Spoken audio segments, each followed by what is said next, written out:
How's it going, YouTube?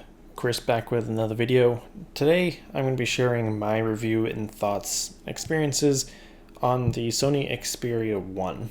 Now this device is one that I really wanted to love, and I do love it in some ways, but there's a lot of good things, a lot of great things, a lot of okay things, and then there are bad things about it. And all that kind of combined makes me feel iffy about the Sony Xperia 1. So I'll get the good things out of the way and kind of work my way down the totem pole to the bad things. So one of the really great things about the Sony Xperia 1 is the display. I mentioned that in my actual unboxing of this up here. I'll leave the link to that. But the display on this is just absolutely gorgeous. You get lots of detail, a lot of dynamic range because it is HDR 10 supported. It's an OLED panel, it's 4K. This thing is just crisp as can be. Watching any sort of movies, looking at photos, YouTube, anything that supports 4K or HDR, it's going to look amazing on this. Now the viewing experience on this is very unique because it is 21:9 aspect ratio.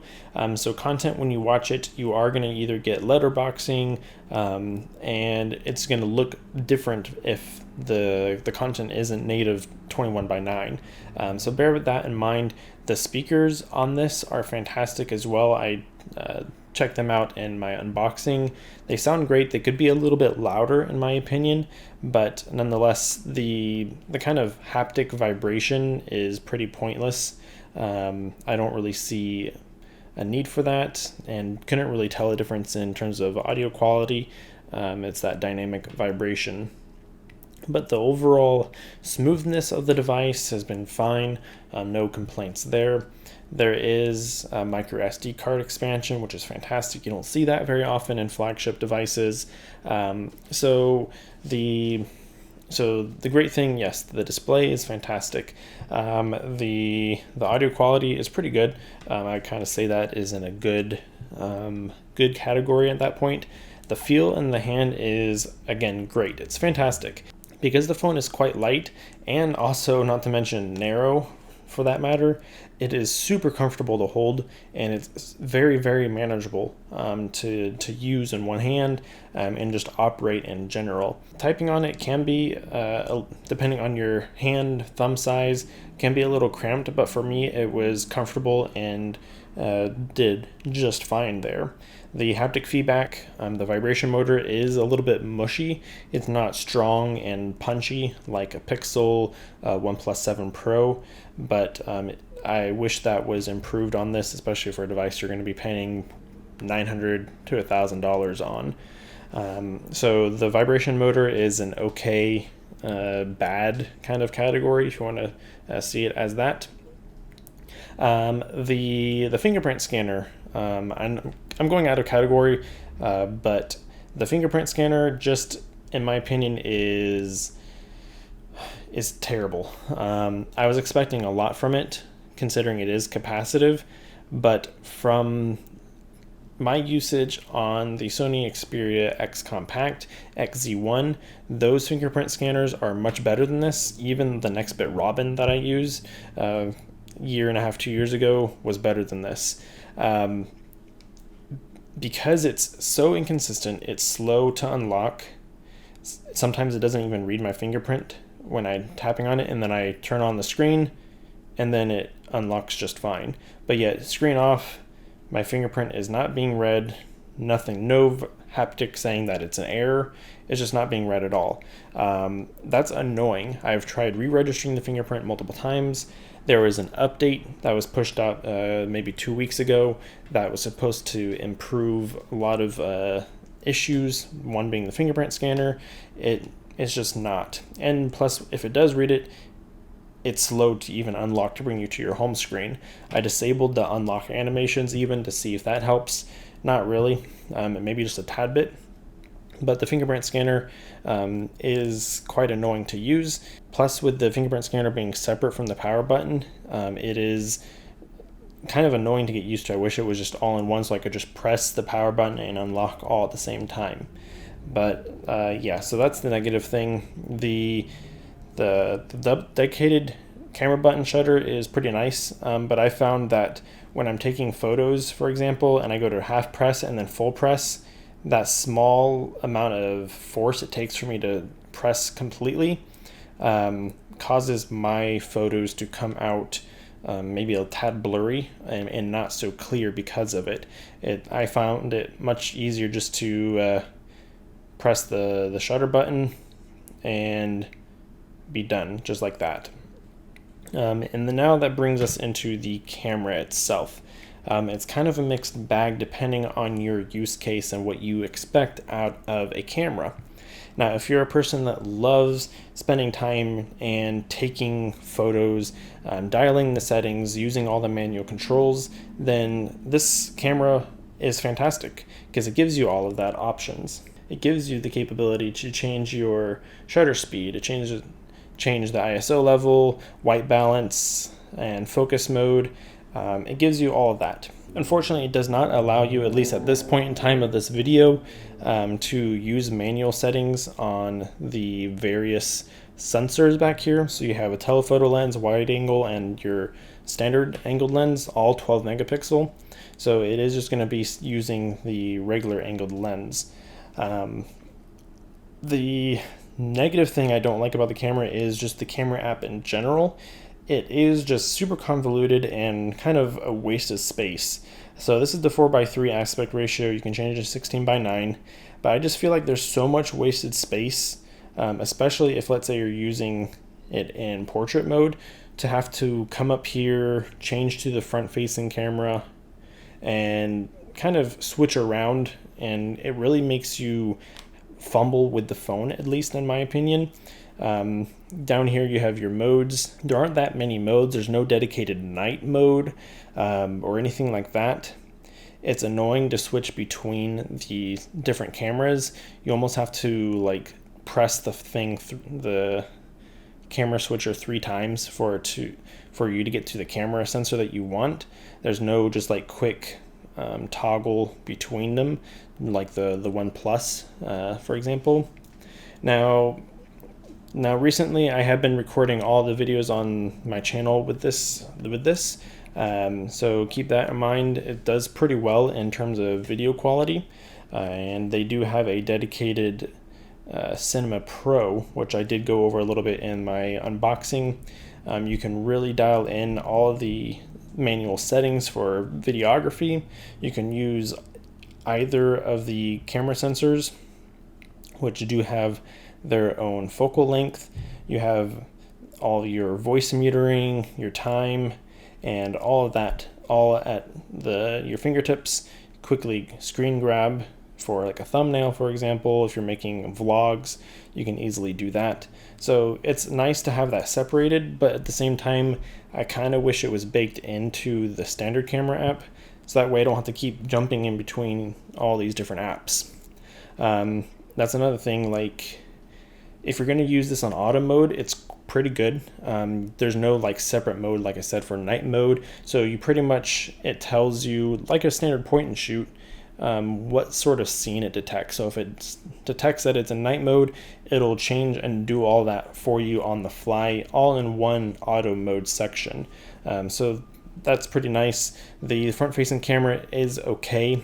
In these photos, taking it overlooking San Francisco, you can see that the background, the clouds are very washed out, and I was using my face as the focus point, and it just the background was just blown out, and you didn't get any detail for the clouds or anything like that, unfortunately. Maybe there's an update that will later come to improve the camera performance, but overall this is pretty good if you really want to spend the time to sit down and fiddle with the camera, all the custom settings for manual mode and things like that. That's all here for you to do. There's no way to set HDR in auto mode. It's only available in the manual mode, which is kind of annoying. So depending on if you like that capability or not, it's up to you. So some settings you can quickly access by holding the camera button down, which I mentioned. One of the bad things about this device is the battery life. I've been on a Pokemon Go binge for the past month plus now, and I can say that playing Pokemon Go pretty much consistently outdoors with this on max brightness, I got about 4 hours of screen on time, I would say. I always found myself, when I'm using this phone, pretty much always looking for a charger or having that battery anxiety, because I didn't feel strong enough to get 4.5, 5 hours of screen on time. And that's kind of worrisome, just because you're paying $900 and you're getting kind of okay battery life. Yes, that's also equated to the 4K resolution and also the brightness that this gets outdoors, which it does get adequately bright outside, and didn't really have any complaints about that. It's just the battery life is just mediocre. Now you can go into battery settings. You can go ahead and turn on stamina modes, which will prolong the battery life, but I would expect you probably to be able to maybe get 5 hours, 4.5, 5, if you turn on stamina mode, but that's going to hurt performance quite a bit from my experience. Battery care is something that I do like that Sony implements. Basically what it does is it predicts when your phone is going to be 100% by the morning when you wake up. So example, you set your alarm at 8 a.m. and you plug your phone into charge at 10 p.m. for example. This will calculate, okay, it's going to take between now and 8 a.m. Instead of complete fast charging it all the way and basically trickle charging all night long, it'll slowly charge throughout the entire night, and by the time you wake up, it's going to be 100%. This helps a lot in terms of the battery life on the phone, in terms of its longevity over a course of a couple years. It doesn't heat up the phone because it's not having to quick charge super quick, which it does support 18 watt power delivery nonetheless, but when you're charging it at night and it knows it's nighttime, it'll do a slow charge throughout the whole night and be 100% by the time you wake up. So that's nice. And that's something they've been doing pretty much since I think the X Compact even. So this is running September security patch, which is good. Sony's really good actually on software updates. It is still running Android Pie, so no Android 10 as of yet of this video. I've already been adjusted to the swipe in to go back, so having to readjust to go down to the bottom to open your home button, recents, back, all that. That's something to get used to if you're coming from an Android 10 device. Another thing I don't like about this is their quote-unquote gaming mode. So for example, if we open PUBG here, this is one thing I have, probably one of the biggest gripes I have on this phone is their quote-unquote game enhancer. You can see right away what I'm talking about. You have this floating action button that overlays your screen. There's no way to get rid of it, and that is consistent regardless of what game you have. Yes, you can remove the game from the game enhancer list, but then it's not optimizing it for better performance. It doesn't block background notifications and some of the benefits, for example, screen record that's built in. You can change it from performance mode or battery life mode, but there's no way to get rid of this floating action button right here. It gets in the way, especially when you're playing PUBG. You need all the screen real estate. You might accidentally tap it, for example. I know just me playing Pokemon Go, I've accidentally tapped this instead of opening one of my bags. So I had to put this into one of the corners so it's inconspicuous. But even if I go into the settings of the game enhancer and then turn off the capability in Android to turn off the overlapping of other apps, it disables game enhancer altogether. So you have to have that on, and you have to have that. And for a gaming enhancement, gaming experience, I for one know that ruins your experience because it's just annoying. What if this is down here, you accidentally tap it when you're in a fight, and boom, it just really gets in the way. And I wish there was some way to disable this. Maybe if they could put it into a notification here that you can access instead, or maybe just hide it off into the side, make it invisible. I don't know, give me options. It's not a game enhancer in that aspect if it really ruins your experience. Call quality has been great on this. I was using it on T-Mobile, no gripes in terms of the call quality or anything like that, but do know that when you are using it, I don't believe there is Wi-Fi calling on this even. That's something that I noticed, but it does get voice over LTE. Before, Sony devices didn't get voice over LTE on T-Mobile, which causes issues with your data speeds and things like that. Pretty much stock Android experience as you would expect. You get your pretty much stock launcher, all your UI, system layout, everything is pretty much stock at that point. You do have some options to change, like the Xperia loops. This is the unlock animation. Ambient display, which is nice. You can customize that just a little bit. You can have it always on, and then you can always have maybe a sticker, for example, on the always on display. You can change the clock look. So there's some customization there. Display, you have the capability of making it creator mode or standard, and then creator mode, I leave it on. You get very accurate colors, more detailed colors as well. For the price, you're not getting wireless charging in this either. You do get at least official IP rating, which is great. You do get a good camera if you're wanting to spend the time to actually dial in all your manual settings. That is great as well. The feel of the device is great. The vibration haptic is not the best. Fingerprint scanner is pretty crap. The gaming is nice because the phone is quite narrow, so it's really easy to hold, but you do have a disadvantage in the sense that you don't have as much height. So like in PUBG, you're coming up to a building, and let's say that second floor is right up here. You're not going to see if someone is there. You're going to have to actually move up, like change your position and look up, and that can actually give you a disadvantage. Also, because the screen is so narrow, if you're shooting at an opponent, for example, the amount of space that you have to actually drag your finger down to get the recoil manageable, you have less space for that. So keep that in mind. But the wide aspect ratio, in terms of the narrowness and how wide it is, looks great. It feels great to hold, and it's comfortable. Holding device is great. It doesn't get too hot, but it does get warm as you would expect if you're going to be playing an intensive game or charging the phone. So bear that in mind.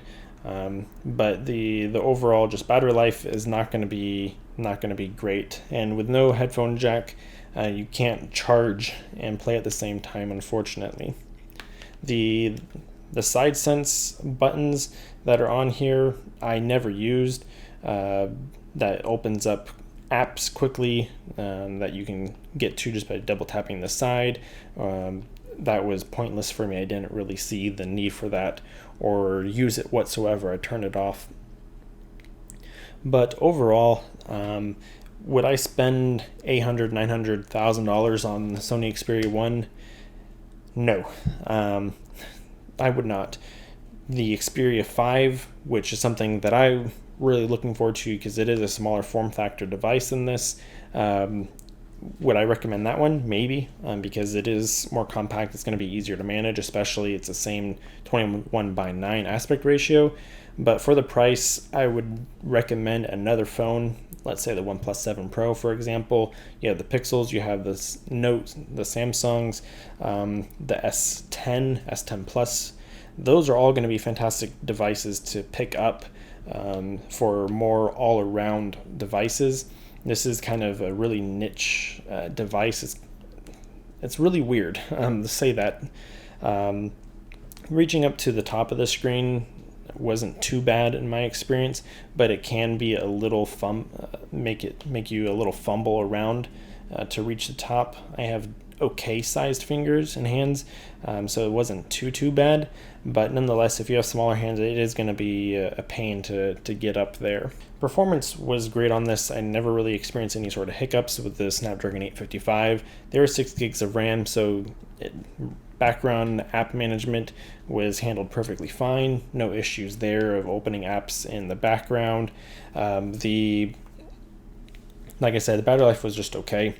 So yeah, I'll leave the links down in the description, or you can pick this up on Amazon. It is available at Best Buy as well. So if you guys are curious to pick this up, you can.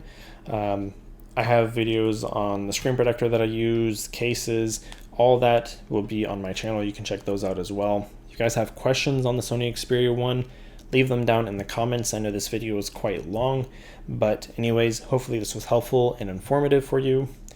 Thank you for watching. I'll see you all in the next video.